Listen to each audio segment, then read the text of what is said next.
Welcome back everyone. Here I am again back to back creating the videos regarding the football topic. So now this topic is going for assistant referees, the duties for assistant referees. See, in the previous part we have covered about the duties of main referee. Now this is all about the duties of assistant referees. So assistant means those who are assisting, helping the main referee in the game of football. The first one is when the whole of the ball passed out of field. सबसे पहली है कि जब ball कभी भी किसी भी situation से फील्ड से बाहर हो जाए, he has to observe whether the ball from the corner mainly is passing out either from the touch line or either from the goal line. Suppose ये आपका जैसे बोर्ड दिख रहा है, this board is just like a football field which is having the goal line and also having the touch line. यहाँ नीचे touch line है और ये साइड में आपकी goal line है. तो जब कॉर्नर का एरिया हम यूज कर रहे होते हैं तो ये मुश्किल होता है देखने के लिए कि बॉल कहाँ से पास हो रही है. तो अगर बॉल साइड से गई है तो क्या डिसीजन देना है, और अगर गोल लाइन से गई है तो क्या डिसीजन देना है. इधर it will be a goal kick, इधर it will be a penalty kick और इधर it will be a throw in. तो इस चीज के बारे में डिसीजन लेना हमारे लिए कौन हेल्प करेगा हमें, या तो मेन रेफरी उसे क्लियरली देख ले, और अगर नहीं देख पाता है so this is the work for the assistant referee कि वो देखे, ऑब्जर्व करे और फिर उसके बाद वो डिसीजन रेफरी को बताए कि किस तरीके से ऑफसाइड देना है, थ्रो इन देना है, गोल किक देना है या कॉर्नर किक देना है. The next one is that is when a player may be penalised for being an offside. ये जितनी बातें मैं बता रहा हूं, ये 1, 2, 3 और 4, इसके लिए आपको मेरी अगली कुछ वीडियोस देखनी पड़ेंगी. उसका लिंक भी मैं शायद दे दूं, या हो सकता है अगर नहीं मिल रही है आपको तो डायरेक्टली आप चैनल पे विजिट करके सर्च आउट कर सकते हैं the video related to the kicks. तो अब यहाँ पे आता है ऑफ साइड. ऑफ साइड की सिचुएशन ये होती है कि जहां कोई हमारा प्लेयर डिफेंडिंग टीम के साइड पे किसी 2 प्लेयर के आगे चला जाए. तो क्लियर अभी यहाँ पे डिटेल में नहीं बताऊंगा मैं, क्योंकि इसकी वीडियो नेक्स्ट क्लियरली बनी हुई है, वहां पे डायग्राम पे भी बताएंगे कि कैसे हमारा कोई भी एक प्लेयर ऑफ साइड पोजिशन पे जाता है और उसका रिजल्ट क्या होता है, किन जगहों पर ऑफसाइड दिया जाएगा, किन जगहों पर ऑफसाइड नहीं दिया जाएगा, इनके बारे में भी एक्सप्लेनेशन वहां पे देंगे. बट ध्यान क्या रखना है, असिस्टेंट रेफरी ये भी ऑब्जर्व करेगा कि कोई प्लेयर किसी ऑफसाइड पोजीशन पे है नियर द गोल लाइन या नहीं है. The next one is when a substitution is required.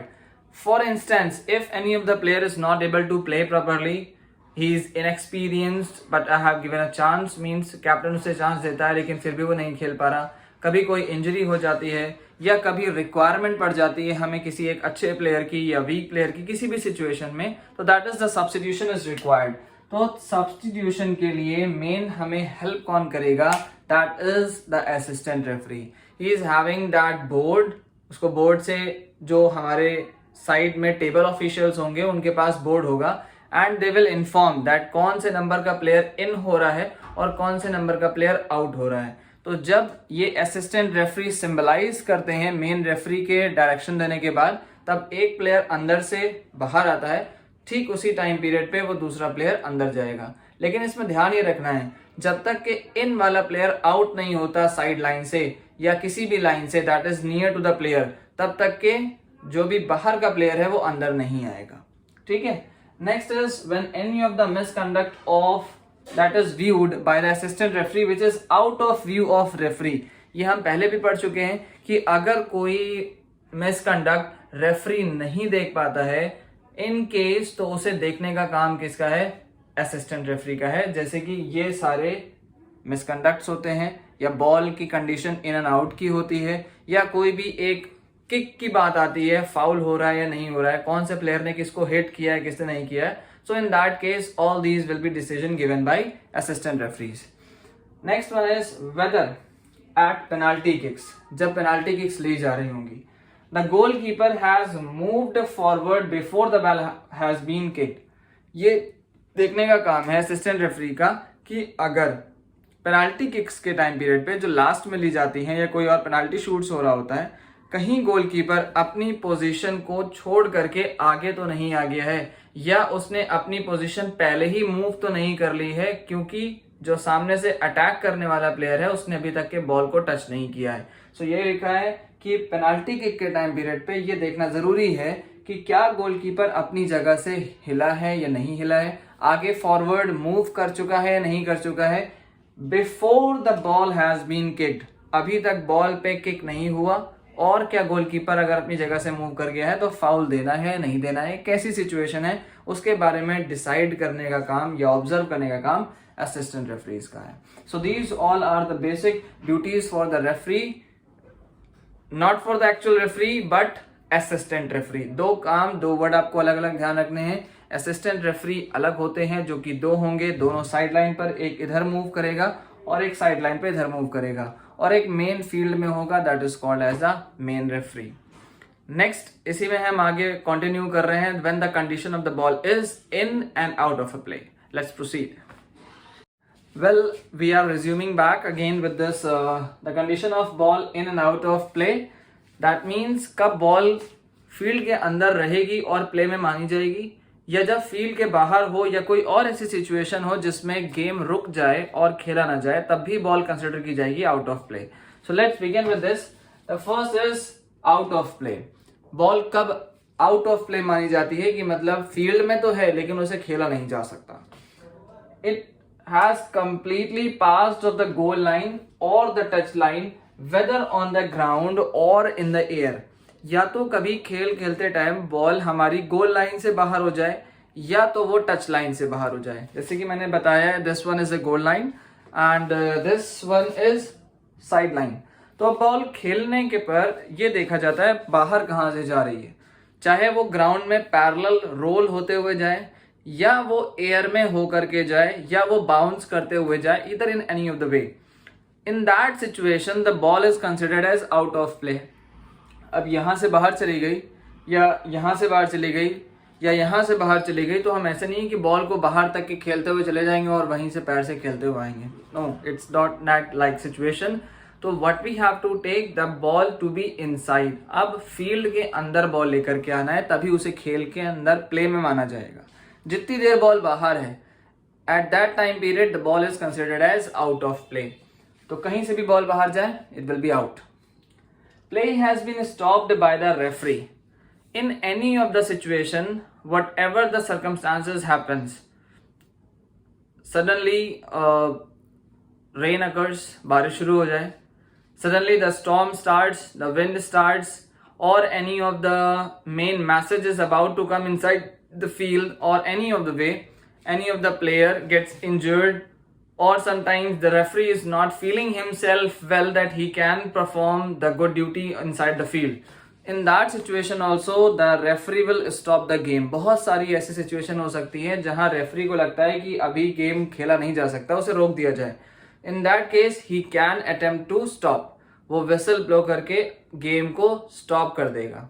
Right. Next, the condition of in play. कब बॉल मानी जाएगी कि वो खेल के अंदर ही है, उसे रेफरी कंटिन्यू टू प्ले का इशारा देगा, उसे जबरदस्ती रोका नहीं जा सकता.